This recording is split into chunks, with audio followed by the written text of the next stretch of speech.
বৌমা শাশুড়ির এই ঝগড়ার প্রধান কারণ হচ্ছে জেনারেশন গ্যাপ, ঠিক কিনা? শাশুড়ি এক জেনারেশনের আর বৌমা আরেক জেনারেশনের। শাশুড়ি ভাবে একরকম, বৌমা ভাবে আরেক রকম। শাশুড়ি চায় বউর উপর খবরদারি করতে, বউ চায় শাশুড়ির উপর খবরদারি করতে। এই ডমিনেটিং এর কারণে কিলাকিলি আছে না নাই? আহা, এটা ঠিক না। আমার শাশুড়ি মায়েরা যারা আছেন, প্রথমে শাশুড়ি দিয়ে শুরু করি। আমার মাইকের আওয়াজ যে ঘরগুলাতে যায়, আমার শাশুড়ি মাদেরকে বলবো, বউদের উপর অত্যাচার করবেন না। ছেলেরে প্রশ্ন করে, তোর কাছে তোর বউ বড় না আমি বড়? আছে না নাই? এটা একটা প্রশ্ন হইল। তোর বউ বড় না আমি বড়? দুইজনেই বড়। তো এক ছেলে সুন্দর উত্তর দিছে, আমার কাছে ভালো লাগছে উত্তরটা শুনে। এক মা প্রশ্ন করছে, তোর এতদিন আমি লালন পালন করে বড় করলাম, জীবন যৌবন তোর জন্য শেষ করলাম, আজকে বউ পাইয়া বউ তোর আপন হয়ে গেল? এবার ছেলে উত্তর দিছে, মা, আমার মুখ থেকে মা ডাক শোনার জন্য তুমি কি কষ্টটাই না করছো জীবনে। 10 মাস আমারে পেটে ধারণ করলা, খাইতে পারো নাই, বমি করছো, খালি ওষুধ খাইছো, তোমার পেট কেটে আমারে বের করা হয়েছে, 2 বছর আমারে দুধ খাওয়াইছো, পেশাব পায়খানা পরিষ্কার করেছো, বয়স যখন 3-4 তখন তোমার আমি মা ডাকছি। এই মা ডাকটা শোনার জন্য তুমি এত কষ্ট করছো, আর আরেকবারের মাইয়া এই ঘরে আইসাই তোমার মা ডাকা শুরু করছে। যেই মেয়েটা তোমারে মা ডাকে সে আমার আপন হবে না কেন মা? ঠিক কিনা? এই মা ডাক শোনার জন্য তুমি এত কষ্ট করলা, আমার লালন পালন করলা, 10 মাস পেটে ধরলা, পেশাব পায়খানা পরিষ্কার করলা, এরপরে মা ডাক শুনতে পারছো। আর আরেকবারের মেয়ে জানা নাই চিনা নাই এসেই তোমার ডাকা শুরু করছে মা। তো যে আমার মারে মা ডাকে তার স্থান তো আমার কলিজায়, ঠিক কিনা? শাশুড়ি আম্মারা যারা আছেন, প্লিজ বৌমাদেরকে কষ্ট দিয়েন না। অনেক শাশুড়ি আছে পান থেকে চুন খসলে রেগে যায়, পদে পদে স্ত্রীর ভুল ধরে, বউয়ের ভুল ধরে, আছে না নাই? এটা করবেন না। সে তো নতুন, আপনার অনেক এক্সপিরিয়েন্স হতে তার সময় লাগবে, তাকে সময় দিন, তাকে ভালোবাসুন, ঠিক কিনা? না বুঝে সামান্যতে বৌমারে বদদোয়া দেয়, এরকম আছে না নাই? কিন্তু বুঝতে চায় না, বৌমারে যদি বদদোয়া দেয় তাহলে তার নিজ ছেলের পরিবারের ক্ষতি, পেটে ধরা যে ছেলে, ছেলের পরিবারের কিন্তু ক্ষতি, তার আপন নাতি নাতনিদেরই ক্ষতি। আওয়াজ করে বলেন ঠিক কিনা? বৌমাকে বদদোয়া দিয়েন না। বৌমাকে নিজের মেয়ের মতো দেখবেন। সমাধান আমি দিচ্ছি, কেমন দেখতে হবে? নিজের মেয়ের মতো। নিজের মেয়ে সকালে ঘুম থেকে ওঠে 11টা, ওইটা সমস্যা নাই। বৌমা কেন উঠলো না, ওইখানেই ঝামেলা, আছে না নাই? মেহেরবানি করে আপনার বৌমাকে আপনার নিজের মেয়ের মতো দেখেন। নিজের মেয়ের যেমনি আদর করেন তাকেও অমনি আদর করেন। আপনার বৌমারে যদি আপনি কষ্ট দেন, মনে রাখবেন আপনার নিজের মেয়েটাও আরেকবারের বউ হয়ে কয়েকদিন পরে যাবে। আপনি যা যা করবেন আপনার মেয়েকেও তারা ওই রকম কষ্ট দিয়ে বাড়িতে ফিরিয়ে দিবে। চিল্লায় বলেন ঠিক কিনা? খবরদার, টিট ফর ট্যাট। ইট্টি মারলে পাটকেলটি খেতে হয়। এজন্য শাশুড়ি আম্মা জানারা যারা আছেন, বৌমার সাথে খারাপ আচরণ করবেন না মেহেরবানি করে।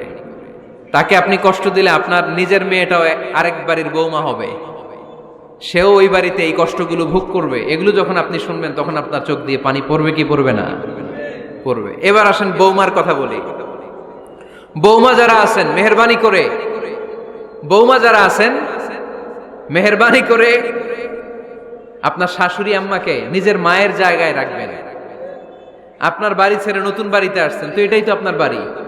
আপনার মা রেখে দিয়ে নতুন মা পাইছেন, এটাই তো আপনার মা। তো ওনাকে মায়ের জায়গায় বসাতে আপনার সমস্যাটা কোথায়? বৌমারা খেয়াল রাখবেন, আপনি আপনার শাশুড়ির সাথে যে আচরণটা করতেছেন, আপনার শেষ বয়সে আপনার ছেলের বিয়ে দেওয়ার পরে যে বৌমাটা আসবে ওই আচরণই আপনাকে ফিরিয়ে দিবে। The nature has its own return. প্রকৃতির একটা মাইর আছে, এটা শেষ মাইর, এটা শেষ খেলা। প্রকৃতির খেলা বড় খেলা।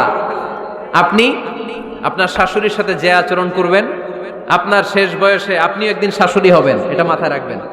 ওই আচরণই আপনি ফিরে পাবেন। আওয়াজ করে বলতে হবে ঠিক কিনা? এজন্য 9 নাম্বার পয়েন্টস হচ্ছে মিউচুয়াল রেসপেক্ট। সবাই যেন সবাইকে ভালোবাসি, দোষ ছাড়া মানুষ নাই, সবার দোষ আছে, আমরা যেন একে অন্যের দোষ না খুঁজি। বৌমারা, আপনাদের কানে যদি আমার মাইকের আওয়াজ যায়, অল্প কিছু টেকনিক অবলম্বন করলে আপনি আপনার শাশুড়ির মন জয় করতে পারবেন। শাশুড়িরা আসলে বেশি কিছু চায় না, আগের জামানার মানুষ তো, এদেরকে ওইভাবে হাত করতে হবে। মাঝে মাঝে একটু শাশুড়ির মাথায় তেল দিয়ে দেন, চুলে তেল দিয়ে দিবেন আর কি, মাঝে মাঝে চুল আশ্রয় দিবেন, এগুলো কিন্তু খুব পছন্দ করে শাশুড়িরা। ওনার প্রেশারটা একটু মেপে দিবেন, ডায়াবেটিক্সের ওষুধটা খাইলো কিনা সময় মতো খোঁজ নিবেন, কি পছন্দ করে খেতে একটু রান্না করে দিবেন। যেই বক্তার ওয়াজ শুনতে পছন্দ করে ওই বক্তার ওয়াজগুলো ডাউনলোড করে শাশুড়ি আম্মাকে দিবেন, ইসলামী বই দিবেন। দেখবেন বয়স্ক নারীরা মাহফিল যেতে খুব পছন্দ করে, ওয়াজ শুনতে খুব পছন্দ করে, নবীদের কাহিনীগুলো শুনতে পছন্দ করে। বসায় বসায় একটু কাহিনীগুলো শোনাবেন।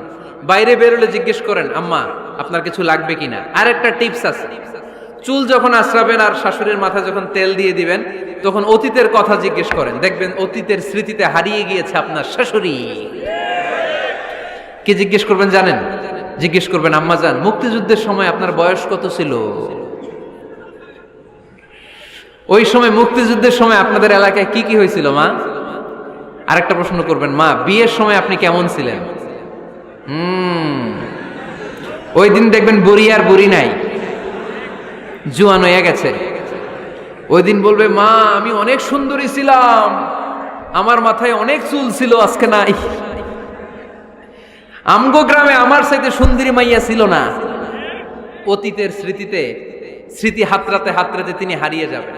জিজ্ঞেস করবেন যে, মা শীতকালে আপনাদের দেশে কি পিঠা বানাতেন আপনি যখন ছোট ছিলেন, আপনার বাপ চাচারা কি করতো? এগুলো জিজ্ঞেস করলে উনি স্মৃতির পাতা হাতরাতে হাতরাতে চোখ দিয়ে দাঁড় দাঁড় করে ওনার পানি ঝরতে শুরু করবে। আপনার জায়গায়, ওনার হৃদয়ের মনি কোঠায় এমন জায়গায় পৌঁছবে, আপনার ছাড়া উনি কিছুই বুঝবে না। বৌমারা, এই অল্প কিছু টিপস অবলম্বন করে আপনারা আপনাদের শাশুড়ির মনকে জয় করতে পারেন। শাশুড়ি বৌমার দ্বন্দ্ব আমরা চাই না, আমরা চাই শাশুড়ি বৌমাকে নিজের মেয়ের মতো জানুক, আর বৌমার শাশুড়িকে আপন মায়ের মতো ভালোবাসুক, ঠিক কিনা? এই মিউচুয়াল রেসপেক্টই পারে শাশুড়ি বৌমার দ্বন্দ্বকে দূর করতে, আর ঘরটারে শান্তি টুকরা বানাতে। আওয়াজ করে বলেন ঠিক কিনা? কয়টা গেল? আর আছে কয়টা? দোয়া করবেন একে অপরের জন্য। দোয়া, সাইয়েদনা ইব্রাহিম ফ্যামিলির জন্য দোয়া করতেন, রব্বি জাআলনি মুকিমাস সালাতি ওয়া মিন যুররিয়াতি রব্বানা ওয়া তাকাব্বাল দুআ। ও আল্লাহ, আপনি আমার নামাজ কায়েমকারী বানান, আমার কলিজার টুকরা সন্তান ইসমাইলকেও নামাজ কায়েমকারী বানান, আমার দোয়াটা আপনার দরবারে আপনি কবুল করে নেন। সুবহানাল্লাহ পড়েন। রব্বানা ইন্নী আসকানতু মিন যুররিয়াতি বিওয়াদিন গায়রি যী যারইন ইনদা বাইতিকাল মুহাররাম। ও আল্লাহ, আমার সন্তান সন্ততি, আমার ফ্যামিলিকে ধুধু মরুপ্রান্তর এই উপত্যকার মধ্যে তোমার কাবা ঘরের সামনে রেখে গেলাম, তাদেরকে তুমি নামাজ কায়েমকারী বানিয়ে দিও। গোটা বিশ্বের সব মানুষের অন্তর আমার ফ্যামিলির দিকে আল্লাহ তুমি ঝুঁকিয়ে দিও। ওয়ারযুকহুম মিনাস সামারাত, ফলমূল দিয়ে আল্লাহ তুমি তাদেরকে রিজিকের ব্যবস্থা করে দিও। তার মানে সব নবীরা তাদের পরিবারের সদস্যদের জন্য দোয়া করতেন কি করতেন না? আবার কোরআন আমাদেরকে শিখালো, রব্বানা হাব লানা মিন আজওয়াজিনা ওয়া মিন যুররিয়াতিনা কুররাতা আ'য়ুন ওয়াজআলনা লিল মুত্তাকিনা ইমামা। ও আল্লাহ, এমন নেককার সন্তান, এমন নেককার স্ত্রী আপনি আমাকে দান করেন, যাদের দিকে তাকালে আমার চোখ দুইটা ঠান্ডা হয়ে যায়। চক্ষু শীতলকারী স্ত্রী দেন। বিয়ে যাদের হয় নাই, ইয়াং ছেলেরা এই দোয়াটা করবা। বিয়ের জন্য দোয়ার দরকার আছে না নাই? প্রতিদিন এই দোয়া করবা, আল্লাহ এমন স্ত্রী দেন, এমন জীবন সঙ্গিনী আপনি আমাকে দেন, এমন লাইফ পার্টনার দেন যার দিকে তাকালে আমার চোখ জুড়িয়ে যায়।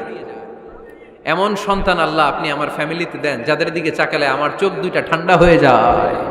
নেককার সন্তান, নেককার স্ত্রী আল্লাহর কাছে দোয়া করে চেয়ে নিতে হয়। তাহলে ফ্যামিলি মেম্বার একে অপরের জন্য দোয়ার দরকার আছে না নাই?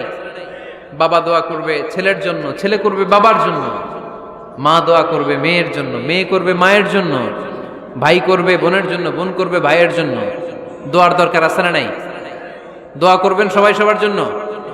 এই যে কোরআনের বঙ্গানুবাদ পাওয়া যায় না এখন, কথা বলেন, স্মার্টফোন আছে কার কার দেখি? হ্যাঁ, কারা কারা স্মার্ট দেখি? হাজার হাজার স্মার্ট, মাশাআল্লাহ। এই স্মার্টফোনের ভেতরে আল কোরআন নামে বাংলায় কোরআনের একটা অ্যাপস পাওয়া যায়। কথা বলেন, পাওয়া যায় কি যায় না? আজকে থেকে এই অ্যাপসটা ডাউনলোড করে প্রতিদিন 1 আয়াত 2 আয়াত 3 আয়াত করে পড়া শুরু করে দেন। বাঁচতে হলে পড়তে হবে, বাঁচতে হলে জানতে হবে, ঠিক কি না? এই স্লোগান আমাদেরকে শিখায়। এই স্লোগান তো আল্লাহ, এই স্লোগান দিয়েই তো আল্লাহ কোরআন শুরু করছে। ইকরা বিসমি রাব্বিকাল্লাযী খালাক। বাঁচতে হলে জানতে হবে, বাঁচতে হলে পড়তে হবে, পড়ার কোনো বিকল্প নাই। আওয়াজ করে বলেন ঠিক কি না? সুজানগরের ভাইয়েরা, মোবাইলের অ্যাপসের ভিতরে আমরা কোরআন রাখতে রাজি আছি তো সবাই? হাদিসের অ্যাপস ডাউনলোড করতে রাজি আছি তো? বাস রাজি আছি, ডাউনলোড করে রাইখা দেবো, আর কেউ পড়বো না নাকি? হ্যাঁ, প্রতিদিন একটা আয়াত হলেও যেন আমরা পড়ি। আল্লাহ যা বলা দরকার সব বলে দিয়ে গেছে, নতুন করে আর কিছু বলবে না। আমরা যেন পড়াশোনা করি, আমরা যেন একটা পাঠাগার বানাই। আবারও কখনো আসার সুযোগ হইলে আমি জিজ্ঞেস করবো, যদি আমার মনে থাকে, যে আপনাদের পাঠাগার আছে কার কার ঘরে। সেদিন সবার হাত তুলতে হবে, এমনি পারা যাবে তো? আল্লাহ তুমি তৌফিক দাও।